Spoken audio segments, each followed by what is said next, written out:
Ladies and gentlemen, welcome to yet another exciting, titillating, orgasmic edition of Radical Rock and Record Reviews. And I'm your host, Wild Ride bassist, Mick Watkins. And today, guys, we're gonna rank the 16 albums from the mighty AC/DC. Wow, yeah! 16 albums of AC/DC.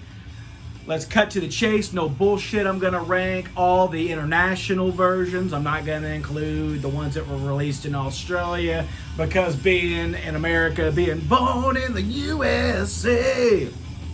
Fuck some Bruce Springsteen for real. But being born in the USA, I never listened to those. I've never owned them. I've never held those albums in my hand. So we're going to do the 16 international editions of the albums. Now let's get down to business.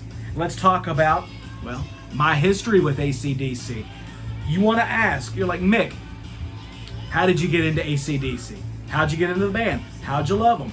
Well, let's go back in time, okay? Let's go back in time to 31 years ago. Isn't it crazy how fucking fast and how time goes by so fast? It's nuts, dude. So let's go back in time, 31 years ago, September of 1990, all right? So to be specific, let's go anywhere from September of 1990 to maybe like early 1991, okay? I remember hanging out with my dad, Beartooth Terrible Terry Lee Watkins, the legendary. And I was hanging out with my dad, and like we would do lots of times, we would go to Circuit City, we'd go to Circuit City and look at CDs and shit. And my dad, he's the influence. He's my major influence to why I am the way I am, with music and stuff. Loving music, playing music, blah, blah, blah, blah, blah. So anyway, I remember us going to Circuit City. And, right on the racks, brand new. I remember seeing this and it's one of those kind of moments, where kind of one of those moments in life where you see something or you hear something for the first time and it just puts like a stamp on your brain, and it's something that you can never forget. Well, I remember looking at the CD racks. I was a little dude, and I remember just looking at the CD racks and my dad pulling this off the new shelf, and here it was, the brand new AC/DC album at the time, released in 1990, The Razor's Edge. And I just remember looking at that album cover and just looking at it and thinking, wow, that's so cool. And just the logo and the Razor's Edge logo and the font and seeing how it cut through the still, I guess. I don't know, I just remember looking at that album cover and being a little kid, looking at it in the store and then looking at it sitting out in his truck and just reading the song titles and just one of those kind of memories, it's like, bam, AC/DC. Who's AC/DC? What is AC/DC? So my dad takes out the CD. I'll show you. He takes out the CD like this, but it wasn't this version. It was the original 1990 version. This is the 2003 remastered edition. He takes the CD out, puts it down in his little Discman that he had hooked up to his truck at the time, presses play, and then, dude, Thunderstruck comes on. And it fucking blew my mind, dude. Hearing that awesome just beginning guitar and the power and the ferocity of it, and hear Brian Johnson, "You've been thunderstruck," just blew my mind, dude. Blew my mind as a little kid, So from then on, AC/DC was like, they were ingrained in my DNA. I was a really young guy then, and AC/DC's pretty much been around my whole life, and then from that point on, I remember, I guess it's 5 years later, I remember my dad picking up Ballbreaker, that was the next release. And back then, my dad on CD, the only albums that he had was Razor's Edge, and then when Ballbreaker came out, he had that. And I remember my dad going to see that tour here in Louisville, Kentucky, at Freedom Hall, actually, and him talking to me and telling me how badass it was, like Brian Johnson coming down and swinging on the wrecking ball and stuff, and very, very cool, So at the time, the only albums that I'd heard was Razor's Edge, Ballbreaker, and then I remember my mom, she had a friend of hers, and her friend had a daughter that I kind of hung out with sometimes. And I remember she was a big fan, AC/DC fan, and she had the cassette tape of Who Made Who, and I remember listening to that on the little boombox. So there you go. I had those albums under my belt, and I dug AC/DC. I mean, I wasn't like a huge music fan yet, but this shit was ingrained in my DNA, you know. It had a hold on me, and that logo and that name and those songs are just deeply ingrained into my brain. So let's flash forward, let's say late 90s, you know, maybe, I'd say probably about maybe 1998, you know. I'm flipping through a lot of my dad's, like he had these kind of briefcase things, you know. My dad had these briefcase things full of cassette tapes that he bought when he was in the Navy in the early 80s, you know. And my dad had kept them. He didn't listen to them, but they were just part of his collection, you know. And I remember just flipping through them, and this is when I was fully into music, and I was a full-on rock and roller like I am now, but nowhere near as cool as what I am now. But I remember looking through all of the cassette tapes, and I remember I ran across Highway to Hell on cassette tape, the original. I remember just looking at it and being, whoa, dude, Highway to Hell. First time I'd ever seen that album cover, I think. And, dude, I took it, asked my dad, can I borrow this? He's like, sure, I don't give a shit. Took it, put it in the seat, or the fucking boombox, the tape player. Blew my mind, dude, blew my mind. So, late 90s, you know, I'm this rambunctious, kind of getting a little rebellious, you know. And my grandparents, you know, growing up, they were really hardcore Southern Baptist Christians, you know. And every week, every Sunday, they would force me and my brother Nigel to go to church with them. And, you know, I didn't like it. It wasn't for me, man. I thought it was kind of boring, and it's just not what a 13-year-old kid wanted to be doing with his time on the weekend, you know. So I remember at that point in time, it's so funny to think about now. But, you know, Sunday evenings, they would go to church, and they would make us go. So being the rambunctious, rebellious 13-year-old that I was at the time, I told them, be like, I don't want to go in. I don't want to take part in it, you know. So I would sit out there in their Safari minivan. I think it was a Safari, Astrovan, whatever it was. But I'd sit out there in their minivan, cranking Highway to Hell on cassette tape while they're in church, worshiping and celebrating the Lord and stuff. And I was out there rocking out to Night Prowler and Touch Too Much and Walk All Over You. So anyway, blah, blah, blah. Wrap that up. That's my history with AC/DC. And, you know, from then on, I got, you know, Highway to Hell, Back in Black on CD. And open the doors, bam. Here I am today. So anyway, let's get over it right now. Let's get down to the ranking. Like I said, AC/DC's released 16 albums. And let me go ahead and say that I really enjoy every AC/DC album. I don't think they've got a completely horrible album in the discography.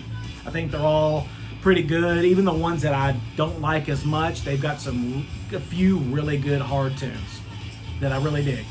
So without further ado, coming in at number 16, my least favorite AC/DC album.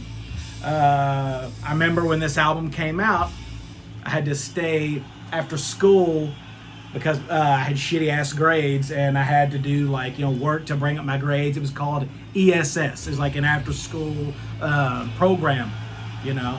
And I remember my dad, I had to stay maybe an hour after school, and I remember my dad picking me up and going, "Hey Mick, let's go to Target and get the brand new AC/DC album." I was like, "Cool, let's do it, Dad. Oh yeah, let's get it." So, nonetheless, we went to Target, got the brand new AC/DC album, and I remember him putting it in and us listening to it, and I remember both of us being kinda underwhelmed. Being like, this is okay, but this is not what we were expecting, if you know what I mean. So nonetheless, from that day on and through all the years, this has remained my least favorite AC/DC album. Coming in at number 16, from the year 2000, bam! Gotta go with my least favorite AC/DC album, Stiff Upper Lip. You ask, Mick, why is it your least favorite AC/DC album? I just think this album's kind of plodding. None of the songs are really upbeat. None of the songs are energetic. Not really many of the songs have really good, strong hooks to them. The guitar tone is very kind of dry and I don't know. I just don't think the songwriting's that strong on this. I think it's a little boring. Okay, I think it's a little boring. The guitar tone is really kind of weak on this album. I think that's a big thing about it. But it does have some good tracks. I mean, you got the classic, the title track. I was born with a stiff upper lip. I remember seeing that video on MTV, the release day when this album came out, and they performed a couple songs on TRL with Carson Daly. I remember that. That's a little fun fact. Yeah, it's got some good tunes on it. Meltdown's okay. Can't Hold Me Back is a really neat song, you know. Life is safe in New York City. Life is safe in New York City. Pretty cool tune. But my favorite track on this, my standout track, Satellite Blues. I think that's a pretty badass song. So yeah, coming in number 16, my least favorite AC/DC album, Stiff Upper Lip. But this album holds lots of great memories with me. So yeah, at least it's got that, I guess. So yeah, coming in number 16, Stiff Upper Lip. Coming in number 15. This album has never really connected with me too much. Kind of like Stiff Upper Lip. I find it a little boring. The production I really don't care for too much. It's kind of clean for their style. It's a little too clean. It's a little too polished. Some of the song, like once again, the songwriting I just don't think is really that strong. And I'm talking about from 1988, Blow Up Your Video. And when I say blow, I mean, blow up your video. This album, it's like I said at the top of the program, AC/DC have not released one bad album, but it is my second least favorite. I don't know, productions is too squeaky clean. This production would have worked for Bon Jovi or Poison, but you know what? AC/DC is not Bon Jovi or Poison. So, dude, it's my second least favorite.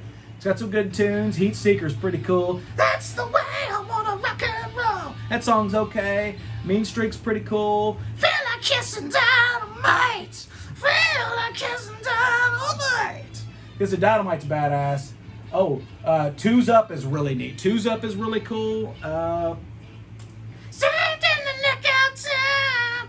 Nick of Time is a little cheesy. Don't really care about that. This means war. Not really that great either. My favorite track on this, give me that rough stuff. Oh, baby, give me rough stuff. Rough stuff. Rough Stuff. I think it's a killer song. Anytime I make burn a compilation CD of the best of AC/DC or make a playlist or something, you're damn right. Rough Stuff is going to be on that bitch. So yeah, coming in number 15 from 1988, Blow Up Your Video. All right, we're moving right along. Don't want the program to be too long, baby. All right, number 14. From my least favorite to favorite AC/DC albums, the album that started it all for me. Gotta go with 1990s, The Razor's Edge. Once again, this is the album that started all for me. This is the album that ingrained AC/DC into my DNA and into my brain. Good album, but it's produced by Bruce Fairbairn, who I'm not really that big of a fan of. I think he kind of helped ruin the Kiss reunion when he produced Psycho Suckass. Bruce Fairbairn, once again, a production that I think is too slick for AC/DC standards. Dude, Thunderstruck. I know everybody's like, God, I'm so sick of that fucking song. But you know what, dude? Anytime Thunderstruck comes on, when I'm at the bar drinking with friends and it comes on the jukebox, or I just play it at home, Thunderstruck never fails to just knock my dick in the dirt, okay? Thunderstruck is a badass song. And speaking of Thunderstruck, check out a tribute band based out of Louisville, Kentucky called Thunderstruck. One of my good buddies, Bobby Lee Stamper, is the lead singer of it and does a killer kind of Brian Johnson, Bon Scott mixed voice. And him and Kevin Felder, they're all killer dudes. So check out Thunderstruck if tribute bands are your kind of deal. They kick ass, dude. Excellent band. But anyway, Fire Your Guns is pretty cool. Money Talks. Kill me for the money. Money Talks is pretty cool. The title track, The Razor's Edge, pretty decent song. It's kind of different for them. Shows a little bit of a darker side of AC/DC that we hadn't heard in a long time. Which I think, you know, going from Blow Up Your Video to this. So what's that song? Hang on.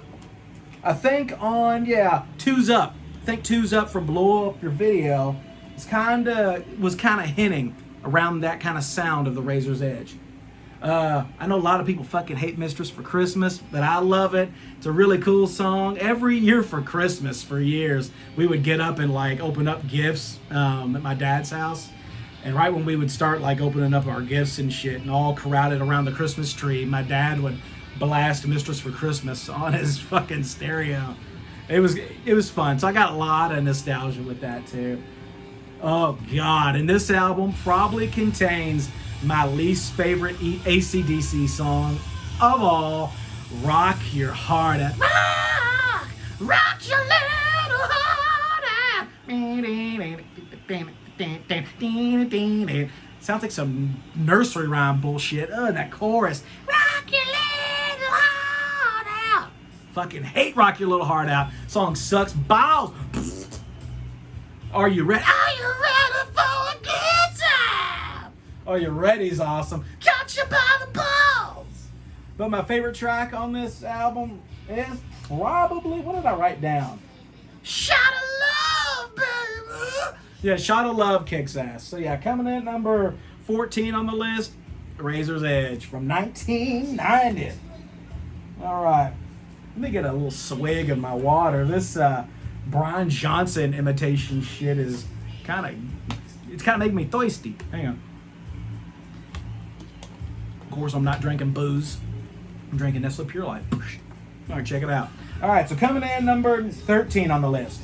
Now this album, when it came out, this was a huge deal for me and my dad and my brother, man. We were all tight, and at the time we were jamming. We were trying to start a band, you know, and I remember when this album came out, dude, it hit us like a ton of bricks. And I remember, dude, because I was jamming guitar, my dad was playing bass, my brother Nigel was playing drums, and dude, we learned half of this damn album. And we would just go through and play all kinds of tracks. And we really love this album. And I still do love it. It's really good. But over the years, you know, if I would have ranked this back when this album came out, it would have been a lot higher. But over the years, I've just kind of realized that while there is some great stuff on this album is just kind of plagued and kind of dragged down by having too many fucking songs, dude. I think there's like 15 or 16, 14, 15, 16 songs. If you would have made this a 9-track, 10-track album, this album would be way higher on my list. But like I said, I got a lot of nostalgia with this release. I remember when I first heard the first single, Rock and Roll Train, you know what I'm talking about, it blew us away, you know, because being disappointed with Stiff Upper Lip, and it taken 8 years to get a new AC/DC album, well, when Black Ice was released in 2008, dude, it knocked our dicks in the dirt. We really love this album, and I still do. Like I said, this album's got Rock and Roll Train on it. Skies on fire.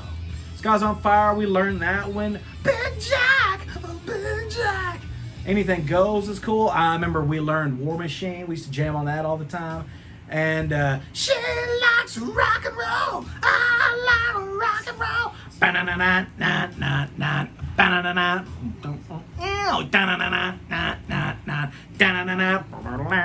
Yeah, we used to jam on that a lot. Dude, like the soundtrack of 2008, 2009, we were cranking Black Ice all the time. Good times hanging out with my dad and my brother, man. We really dig on this album. But like I said, it's kind of marred by too many damn tracks. Rockin' All the Way, you could have done without that. Decibel, I think or Decibel, you could have went without that one. You know, there's a couple other ones. Rock and Roll Dream, maybe could have cut that one off. Could have made this a really strong 9, 10-track album. So yeah, coming in at number 13 from 2008 is Black Ice. Oh, and I forgot to add, the one and only time I've seen AC/DC was on this album tour. So yeah, that was killer. They had Brian Johnson, Angus Young, Malcolm Young, Cliff Williams, Phil Rudd. So I'm glad that in my concert history that I got to witness the classic Back in Black lineup live. So yeah, I got to see AC/DC the only time I've seen them on the Black Ice tour, which made this whole album and era very special to me. So yeah, coming in number 13 from 2008, AC/DC's Black Ice. My favorite track on this album, easily Rock and Roll Train. Good shit. And I'm glad that they were playing Rock and Roll Train on the Rocker Bus tour. So hopefully if there's a Power Up tour, maybe sometime this year, maybe next year, I'd like to hear Rock and Roll Train once again. All right. So coming in at number 12 on my list. This album, well, I'll just go ahead and show you. How about that? Gotta go with number 12 on the list from 2014. Gotta go with Rocker Bust, the follow-up. Check out that cool lenticular cover. Look at that. Kind of hard to see with the glare of the lights. Check it out. It's pretty badass. It's pretty rad, dude. Put the little hype sticker down there. It's pretty cool. Yeah, 2014's Rocker Bust. Pretty good album, pretty good album. And this album kind of corrects what I thought was wrong with Black Ice. Black Ice was too long and kind of plodding in some ways. Rocker Bust is the shortest AC/DC album that they've made. I think it's maybe barely 31 minutes or something close to that, Very short, compact album. It's got some really good songs on it. This is the first album to not feature Malcolm Young, sadly. Stevie Young replaced him on rhythm guitar. It's got Rocker Bust, Play Balls, pretty cool. Misadventure's cool. Dogs of War. Hard times, they've been good to me. Sweet Candy is a really fucking cool song. Candy, sweet candy, long like candy. Sweet Candy is a really badass song, but my favorite song on this album, and probably a song that's in my top 10 favorite AC/DC songs, maybe top 15, somewhere around there. Rock the Blues Away, dude. I love that song. I'm a laughing, I'm a joking, I'm a crying, I'm a smoking, I'm a running. Whatever he says, you know what I'm trying to say. It's kind of hard to remember the lyrics. But anyway, Rock the Blues. Rock the blues away, about night and day. Drink the night away, till the light of day. God. Yeah, Rock the Blues Away is a good tune, but this album, some of the songs aren't that great. I mean, Baptism by Fire, Rock the House is kind of hokey, kind of cheesy a little bit. Got some Rock and Roll Thunder, and it's okay. So yeah, coming in at number 12, 2014's Rocker Bust, and it's got the cool kind of gatefold and Rock We Trust. It's got Angus and Malcolm's guitars. Respect, dude. Man, I miss Malcolm Young. Really do miss Malcolm. All right, coming in number 11. Released in 1976, but wasn't released in the U.S. until 1981. I'm talking about Dirty Deeds Done Dirt Cheap. The second AC/DC album, coming in number 11. This album's really good, One of the things that I find about those first two AC/DC albums, High Voltage and Dirty Deeds, is that I was talking about this to some of the guys the other day on the Rock and Metal Combat Podcast Army page, talking to my brother from another rock and roll mother, Edwin Canastrossi, about this. That this album and this album, Dirty Deeds and High Voltage, are both kind of very bubblegummy, shall you say. I don't think AC/DC had really found their hard and heavy sound yet on this, but it's still very good. But yeah, the sound on this album is very kind of bubblegummy, very influenced by kind of 50s rock and roll, which I know all AC/DC is, but you hear it a lot more on this. But this album's got some great cuts on it. Dirty Deeds Done Dirt Cheap. Love at first feel. I love those backup vocals. Love at first feel. A first touch was just too much. Good stuff. I've got big balls. She's got big balls. My Bon Scott imitation's nowhere near as good as my Brian Johnson. Problem Child's cool. Ride On is such a beautiful song. Squealer. And it touched my lips. squealer, and a fingertips. something like that. Good album, but yeah, of the Bon Scott era, probably my least favorite, but still very good stuff. Very good stuff. My favorite track on this, Ain't No Fun Waiting Around to Be a Millionaire. I love at the end when they go into that kind of jam out and Angus just tears it up. So yeah, coming in at number, I gotta look. Coming in at number 11, Dirty Deeds Done Dirt Cheap from 1976. Good stuff. Good stuff. All right, so now we're cracking in the top 10, ladies and gentlemen. Oh, I gotta rest my leg from my broken ankle. Oh, it hurts. Kind of sucks a little bit. All right, so top 10. Love this album. Love this album. Now we're really getting into the top 10 is my core AC/DC shit. These are my favorite AC/DC albums, the ones that I play a lot. Whenever I'm like, I'm in the mood for some AC/DC. Well, you know, these are the albums that I reach to the most. So I'm going to go with coming in from the year I was born, glorious 1985. We're going to go with the hard-hitting, almost heavy metal AC/DC. We're talking about 1985's Fly on the Wall. And dude, one thing I gotta say, and I think Edwin Canastrossi, my buddy Edwin, will agree, God, I love this album cover. This might be my favorite AC/DC album cover. For some reason, it's just so nostalgic. Let me explain it to you. You know, growing up when I did as a kid in the, from the mid 80s in through the 90s, growing up in those times, go to my grandparents' house. I'd go downstairs in their basement, and their basement had something that I just have a morbid love for, is 1960s, 70s, 80s wood paneling wall basements. And just that kind of wood paneled wall or the fence or whatever, it's just so nostalgic for me, and I just love it. And I love the kind of the font and the kind of the art, just the way everything's drawn. I love the little fly on there. It's so cool, dude. Turn it around, it's got the fly's little ass sticking out. Cool little Polaroid shots of the band Simon Wright on drums. I just love wood paneling. I love wood paneling. Next house I buy, I will not buy another house unless it's got a kick-ass 1980s wood paneled basement. There you go. Into the mind of Dick Twatkins. But yeah, nonetheless, I love this album.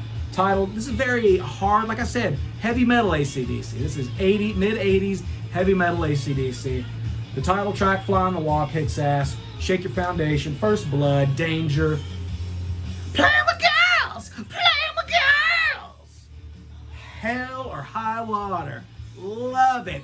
Love Hell or High Water. But my favorite track, Sing the Pink! It's all fashion! Take a drink! It's all fashion! Give me water! Give me wine! Gonna show you a good time! Sing the Pink! Ooh, yeah. Sing the Pink!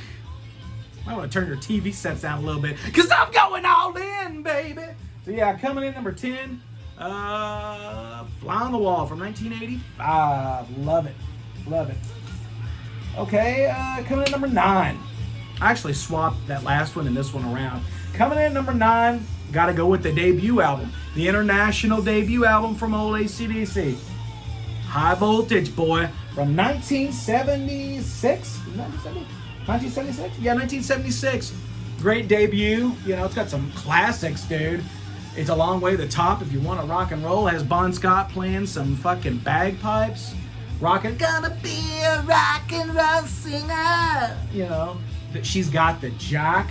Probably one of the greatest songs about STDs, Steel Panther and AC/DC are the best bands to write about AC/DC, or STDs. AC/DC, STDs, yeah.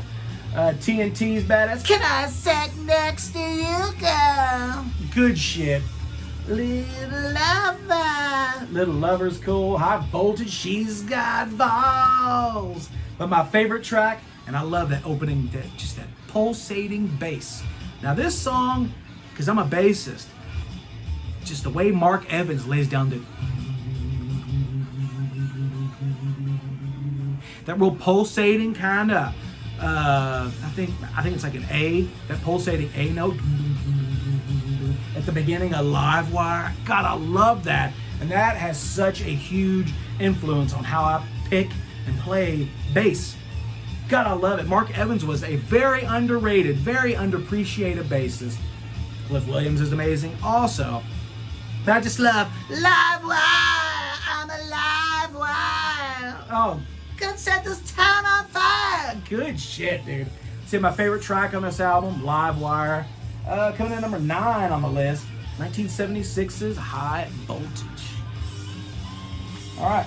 So this might be a controversial pick for some because a lot of people kind of seem to shit on this album a lot. And I don't get it, man. I've loved this album ever since it came out and ever since I heard it.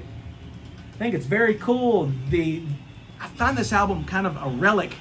Kind of takes me back, kind of a relic in their discography. But it kind of takes me back to the Back in Black or the Powerage, Highway to Hell, Back in Black for those about to rock era, which I like to refer to as evil AC/DC. When AC/DC was really kind of dark and lurid and their lyrics were kind of creepy, you know, and very dark and just grim, foreboding. You know what I'm talking about. Number 8 on my list from 1995, Ballbreaker. And this album breaks my damn balls every time I listen to it. You look at that album cover. And it's very dark. It's kind of gothic. It's just very kind of nocturnal. That's exactly how the material sounds on this album. Sometimes you have albums that you look at the album cover and it perfectly fits the music that is contained in the record sleeve or the CD case. That's the case that I feel with Ballbreaker. It sounds exactly like that album cover, and I love it. It's very dark, grim, creepy, bluesy. The guitar tone, Rick Rubin produced this, and I'll tell you what, I'm not a fan of Rick Rubin's productions. Not very much at all. I think this is the best thing Rick Rubin's ever done in his shitty ass career. I mean, he hasn't had a shitty career, but in my opinion, not very much good stuff. He did good with Black Crowes though. But yeah, so you got dude, just the production on this album, the guitar tone. The guitar tone's very warm, very warm. You can hear and feel those Marshall tubes, hot Marshall tubes, just pulsating. That distorted guitar through the cabs. Man, such a good album, so underrated. Hard as a Rock is classic AC/DC. Cover You in Oil. Watch the Fury, baby! The Fury or a Boogie. I'm your boogeyman. Boogeyman could have been on Highway to Hell. It's almost like a little follow-up to Night Prowler a little bit. Honey Roll. You know, I think it's a shitty song title. Good song. Burning alive! Burning alive! Burning Alive is great. All Hell Caesar. Love bomb! Got it all! Caught With Your Pants Down, the title track. Good shit. But my favorite track on this great bluesy, dark, grim album, man, Whiskey on the Rocks! A double O shot! Whiskey on the Rocks is so cool. I've been drinking all night long. Oh, you guys are probably sick of me singing, but I can't help it. When I talk about AC/DC, I gotta sing the songs. I gotta sing them, guys. I'm sorry. So yeah, coming in number 8 on my list, 1995's Ballbreaker. Great, underrated, underappreciated release in my opinion. So coming in at number 7 on the list, bam. This album is raw. This album is very raw. Once again, this album totally matches the album cover. When you look at the album cover and you hear the music inside, they totally coincide. And well, you know what I'm talking about. Number 7 on my list, 1983's Mighty Flick of the Switch. After the big ass bombastic productions of Mutt Lange on Highway to Hell, Back in Black, and For Those About to Rock, you know, Angus and Malcolm were like, you know what? We got to scale it back. Let's get back to that kind of earlier AC/DC sound that we might have had on Let There Be Rock or Powerage, you know? And they did it, stripped it down. I don't think the production's as good as those albums, but this album's got a very cool, tight-knit kind of sound. Rising Power. Rising power!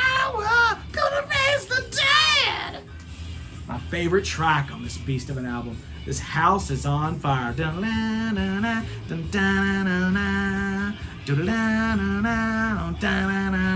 So good. Flick of the Switch, Landslide, Guns for Hire, Shoot You with Desire. Deep in, deep in, deep in the hole. You know, it's funny that it took AC/DC, this is what, their 7th album, 8th album? It took them that long to write a song called Deep in the Hole. I love it. I love Deep in the Hole. Who doesn't love being deep in the hole? Come on. Everybody loves being deep in the hole. Bedlam in Belgium. Brain Shake is cool. God, I love Badlands. Badlands is such a badass song. Badlands is definitely my second favorite song on this album. It's either This House is on Fire or Badlands. This album was produced straight up by AC/DC, and at the time, this was the last album to feature the classic Back in Black lineup, you know, of Brian, Angus, Malcolm, Cliff, and Phil Rudd. Good stuff. Number 7 on my list from 1983, Flick of the Switch. Flick of the Switch. Now we're getting into the top 6. And I know some people are going to be like, Mick, I totally agree with you. You're totally right. Some people might be like, man, no way. But I got to say, dude, man, when this album came out, it kind of came out of nowhere. And just right from the beginning, right when I heard the first single, to the day I got the album and put it in my CD player that morning, just this album screamed to me. This album is something special. This album is a modern masterpiece. This album is the sound of a band that has been through hell and back. This is the sound of a band that is reinvigorated. They have found their placing. Got 5 guys who have been through it all together. And you know what they say? It's time. Let's lay down a fucking classic and a modern masterpiece onto the wax, onto vinyl, onto CD, and let's create another classic. And I'm talking about number 6 on my countdown from the worst to first AC/DC albums. Gotta go with number 6, the latest and brand new AC/DC album. It's been out for maybe, 6, 7, 8 months? Talk about 2020's mighty, majestic Power Up. Got the cool t-shirt on. Dude, I'm gonna go ahead and say it. This, in my opinion, is the best AC/DC album since For Those About to Rock. Correct. I said it. I think it's better than Flick of the Switch. I think it's better than all those albums that's been before it. I absolutely love this album. This album is special. Lots of people realize it now. Lots of people don't. But I think in 10, 15 years, when this album gets some age on it, I think people will realize just how great and how important this album is. This very well could be the final AC/DC album. The dudes are getting up in age. They're getting up there in age. But man, you couldn't tell. This album just sounds like a band that's just fucking on fire.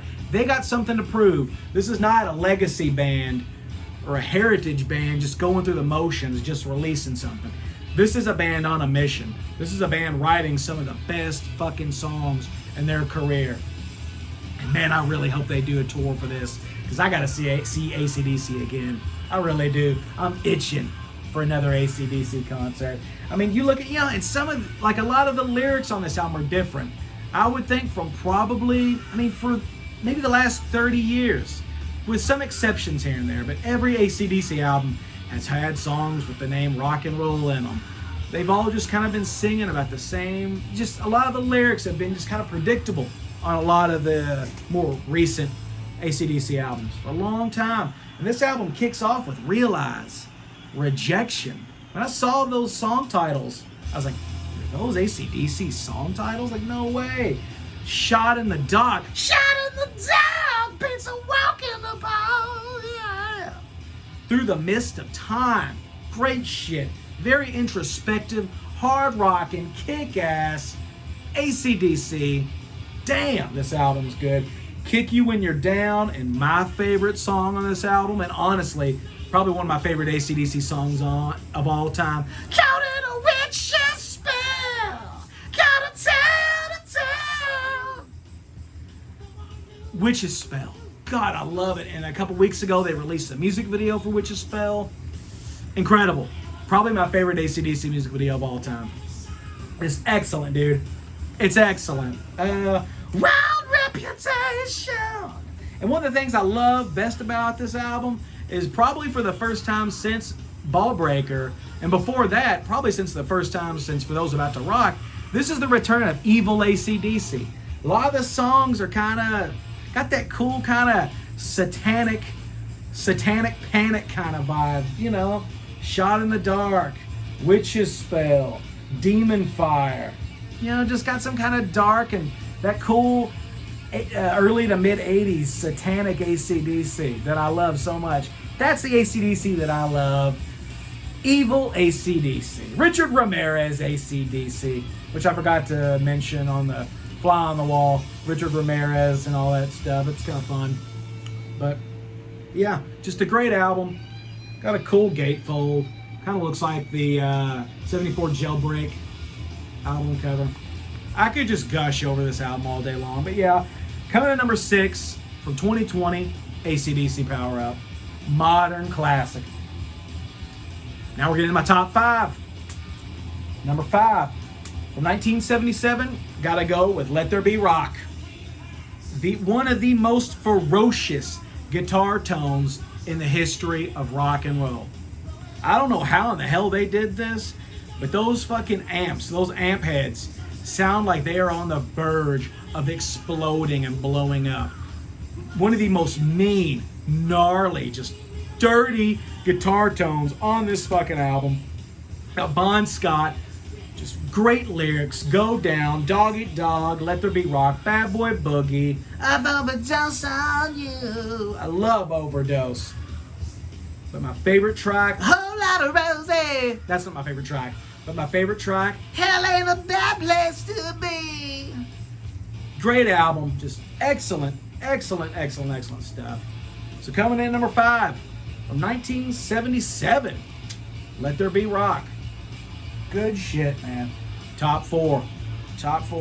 Oh, my leg's getting tired.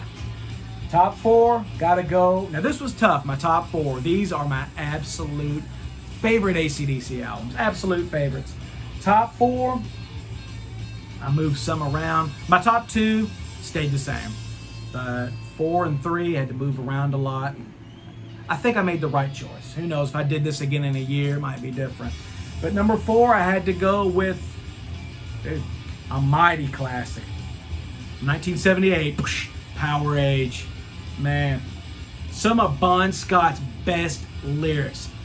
Bon Scott, one of the all-time greatest rock and roll frontmen, one of the all-time greatest rock and roll poets. The dude just oozed charisma, oozed confidence.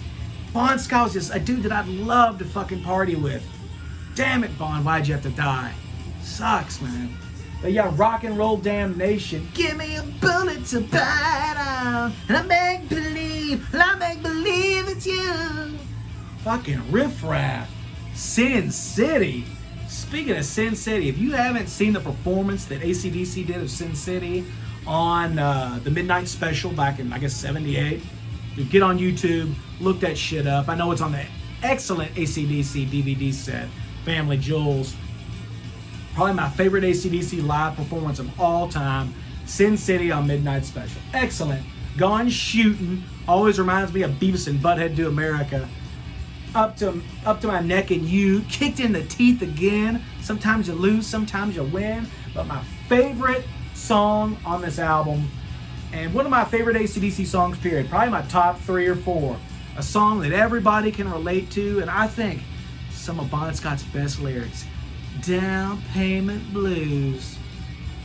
Damn, those lyrics are so cool. Got myself a steady job, some responsibility. Can't even feed my cat. Social Security, hiding from the rent man. Oh, you make me wanna cry. sheriff knocking on my door. Ain't it funny how the time flies? Powerage. Masterpiece. Love that album cover, one of my favorite AC/DC album covers. Later on, where was it at? I think Ted Nugent kind of ripped that off later on with Scream Dream. Check it out. Very similar album covers, but Powerage completely knocks Scream Dream's dick in the dirt. Love it. So coming to number 4 on my list from 1978, Powerage, classic AC/DC. My favorite track, Down Payment Blues. Man, can't beat it. Top 3, guys. Top 3. This might be a shocker to some. A lot of people would probably put this at number 1 and number 2. For me, this is at number 3. I think a lot of that has to do with Burnout Factor, but man, you cannot deny the ferocity of this album. It's just fucking perfection. Perfection. I'm talking about one of the greatest selling albums of all time. The ultimate tribute to the fallen hero Bon Scott. We're talking about 1980s Back in Black. Back in Black. Hell's Bells, Shoot the Thrill, Giving the Dog a Bone. Honey, what you do for money? I mean, what can I say about this album that hasn't been said before? Rock and roll perfection. Early 80s hard rock, heavy metal perfection.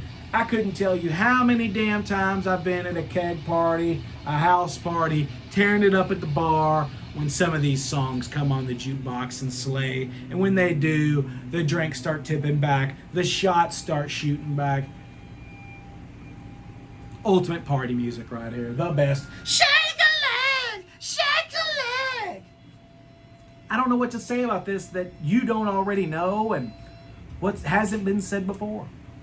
Perfection, dude. Rock and roll perfection, heavy metal perfection. Favorite track?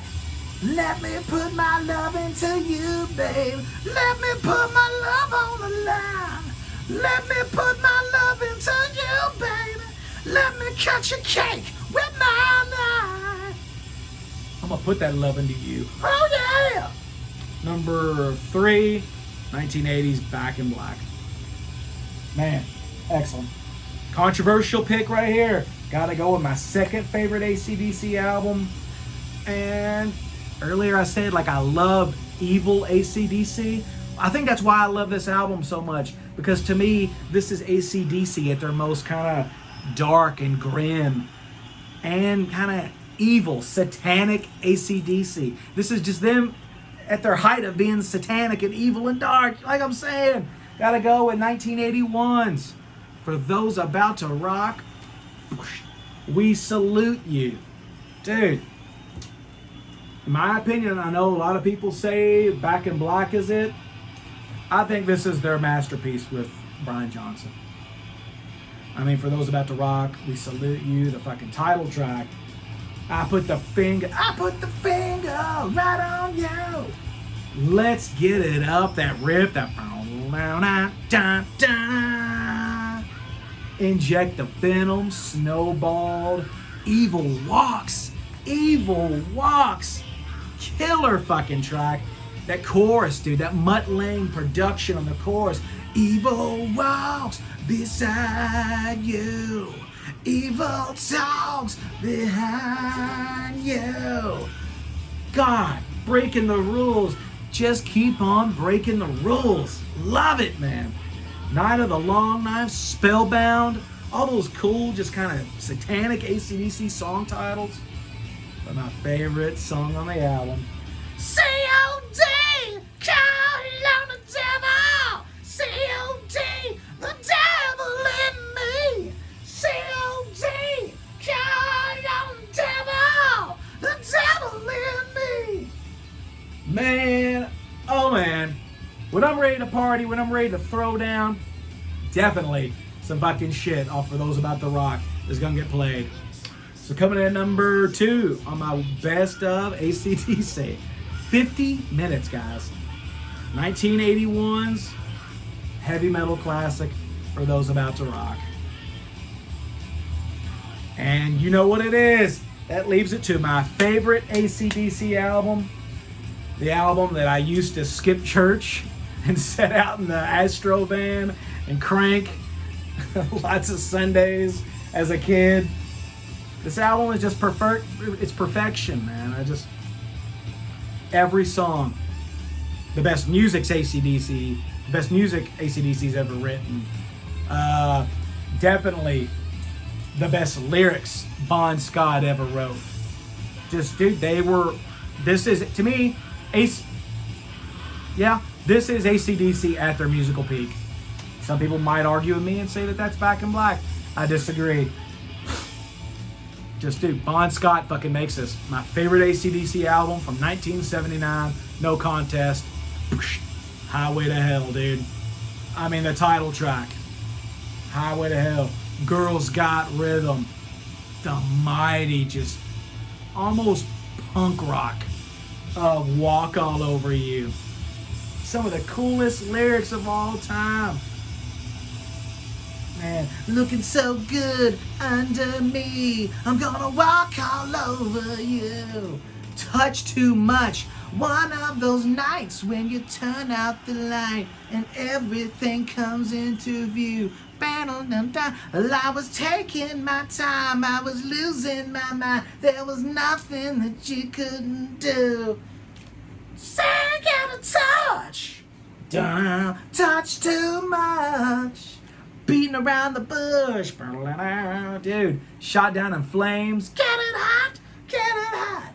If you want blood, you've got it. The cool kind of disco funk of Love Hungry Man. And, dude, speaking of the Night Stalker earlier, Richard Ramirez, possibly my favorite, or one of my favorites, top one or two favorite AC/DC songs, Night Prowler. My God, just the mood that song sets. Somewhere a clock strikes midnight, and there's a full moon in the sky. You hear a dog bark in distance, you hear someone's baby cry. Good shit.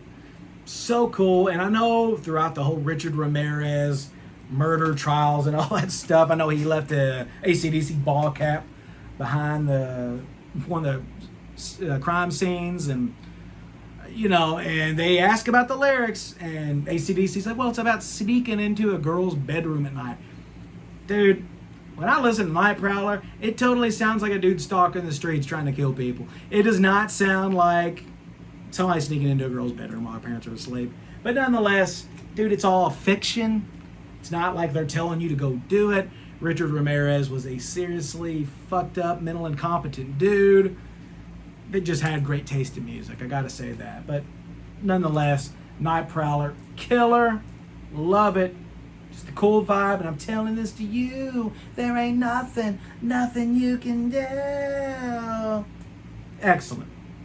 So yeah, my favorite AC/DC album of all time. Life changer right here. 1979's Highway to Hell. Guys, we are at 53 minutes. I think this is the longest episode of Radical Rock and Record Reviews ever. If you watch this whole damn video, I want to thank you. I know people's attention spans are complete shit nowadays, but I want to thank you for hanging out and just chilling with me and listening to my favorite AC/DC albums. If you like this video and you like the other videos I've done, please subscribe, hit the notification bell so you can check out all the past and future episodes of Radical Rock and Record Reviews. I want to thank you all so much. The channel is booming. Everything's going great. That's going great! And check out my band Wild Ride. WYLDRYDE, official Wild Ride on Instagram. Look us up on Facebook. Check us out and our debut release, City Streets, on all streaming platforms. Check us out at www.bandcamp.com. Get you a cool Wild Ride t-shirt and a CD, some patches, some stickers, a trucker hat. Guys, I am wore the fuck out. I love you all. Keep rocking. Judas Priest, rock and roll, heavy metal rules. Ugh. I love you guys. I'll see you next time. Be good.